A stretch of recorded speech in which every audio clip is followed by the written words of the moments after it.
কালকে কত বড় একটা দুর্ঘটনা ঘটে গেছে আপনারা কি জানেন দেশবাসী? কালকে দৌলতদিয়া ঘাটে একটা বাস ডুবে গেছে। বাসটির নাম ছিল সৌহার্দ্য পরিবহন এবং এখানে প্রায় অর্ধ শতাধিক যাত্রী ছিল। এখানে এখন কান্নার রোল পড়ে গেছে। যারা সারা মানে ঈদ টিদ পার করে কেবল ঢাকার উদ্দেশ্যে রওনা দিছে, এদের এই জীবনটা যে এভাবে অকালে চলে গেল, এই দায়ভার আসলে কারা নেবে? কারা এই কারা এর জন্য দায়ী? সে তদন্ত কমিটি অলরেডি গঠন করা হয়েছে।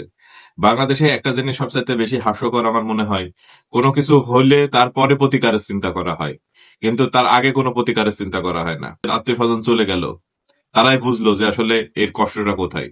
তো যাই হোক, হর হামেশা এটা ঘটতেই থাকবে ভাই। এটা আর কথা বলে কিছু নাই। আমার বুকটা খুব ভারী হয়ে যাচ্ছে এই জন্যে। কত মায়ের শিশু, কোলের শিশু, কতজনের বউ, এভাবে কতজনের স্বামী মারা গেল। প্রায় 23 জনের মতন শনাক্ত করা হয়েছে মৃতদেহ। এখনো কতজন আছে আল্লাহ জানে। তো কথা হচ্ছে যে আপনারা তাদের আত্মার মাগ ফেরাতের জন্য দোয়া করবেন। আর সবচেয়ে বড় কথা হলো, বলে লাভ নাই যে কিসে সমাধান হবে।